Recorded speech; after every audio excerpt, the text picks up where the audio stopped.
I want to go now to some breaking news. A Department of Homeland Security official confirming that the Commandant of the U.S. Coast Guard has been removed from her position over leadership deficiencies. That was a quote. And operational failures. I have extensively reported on the Coast Guard's cover-up of sexual assault cases. We don't know if that played a role at all in this. CNN's Natasha Bertrand joins us now for more. I mean, this is a pretty significant move, Natasha.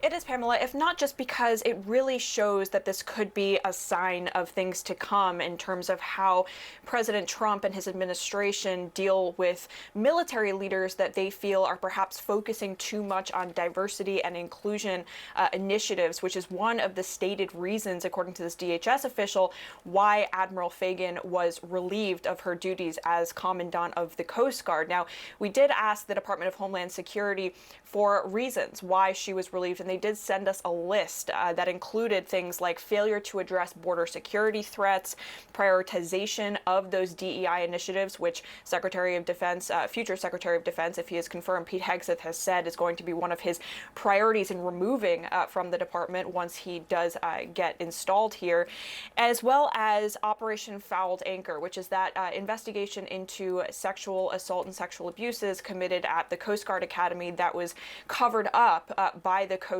Guard beginning in around 2018. Now, Admiral Fagan, she was not directly involved in that. However, she did signal to members of Congress last year when she was grilled on the sexual assault investigation that was not disclosed to Congress that she was aware of certain aspects of it. And according to the Department of Homeland Security, that is one reason why they felt like she needed to be terminated as part of her in her position there. But still, you know, I think the broader picture here is that this is the first kind of, termination of a senior military leader that we have seen that has been explicitly kind of linked to the promotion of those diversity, equity, and inclusion programs within the military. And in fact, this is not the first time that the Coast Guard has been targeted by Trump's allies. Back in August, former GOP Representative Matt Gaetz sent a letter to the Department of Homeland Security raising concerns about Fagan's alleged focus on these initiatives over, for example, other more important things like, he said, recruiting and focusing on interdicting drugs at the borders. Senator, thank you so much for coming on. First, your reaction to some of these actions. Go ahead.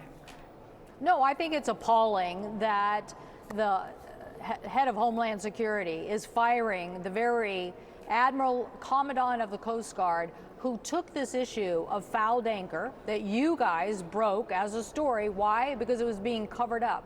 Literally, issues of sexual assault and sexual harassment at the Coast Guard Academy and at sea, and people covered it up. The only reason we know about it is because CNN broke the news. Now we get a new commandant, the first woman commandant in the history of an armed forces of our nation to serve. She stood up and said, this is a problem and we have to deal with it. And so literally tried to move forward with the right kind of response in the Coast Guard to this issue of sexual harassment and sexual assault. And today she's being fired for, instead of covering it up, deciding that this needed to be exposed and the Coast Guard needed to deal with this issue.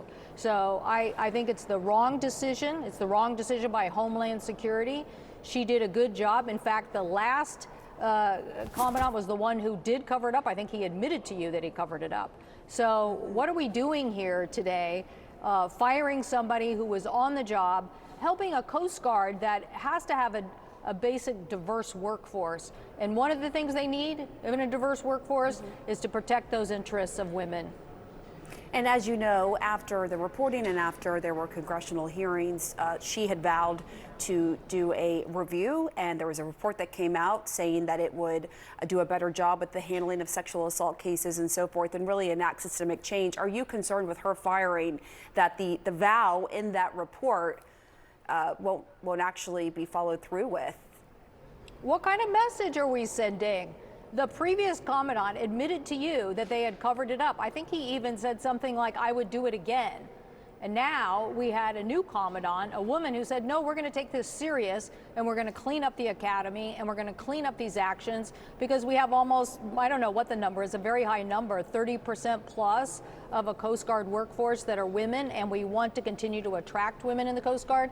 And so you're going to fire her over the fact that she wanted to clean up a mess created on a previous watch?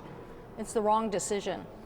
And to be clear, she did testify to your committee that, you know, she only learned of the, quote, totality of the Feldanker probe when we inquired about it. But she clearly was aware of parts of it before, because she also fired a commanding officer caught up in the investigation. I also should note, just for our viewers, you know, the reasons cited aren't just this, right? There are other reasons, according to a DHS official, saying it was because of her, quote, failure to address border security threats and, quote, excessive focus on diversity, equity, and inclusion policies. What is your reaction to that? Well, I don't know what that latter part means, but if you mean she paid too much attention to cleaning up the mess in the Coast Guard of sexual assault and sexual harassment, there's no amount of time she shouldn't have spent on that. There's no amount of time. She should have done that job and cleaned up the Coast Guard's act on that. But our Coast Guard, very big mission, 5 different major responsibilities, and interdiction of drugs, particularly fentanyl and things of that nature, protecting, you know, illegal fishing, very big issue in the Pacific Northwest, making sure that they participate in the safety and the delivery of our coast. So I do not want to see a commandant serving, you know, every new administration coming in and firing a commandant. You need a continuity of service in the Coast Guard that is really important. And I'm not saying you can't fire somebody. I'm simply saying what is the reason here that this is being done. And I would say people didn't like the fact that she was cleaning up the Coast Guard on this issue of sexual assault and sexual harassment. You think that's the reason? I don't know why else you make that decision today.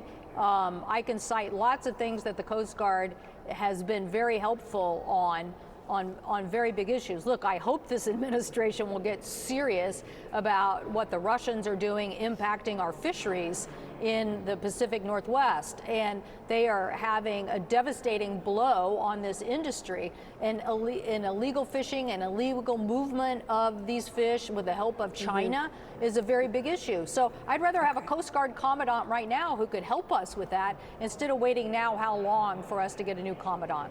All right, Senator Cantwell, thank you for your time.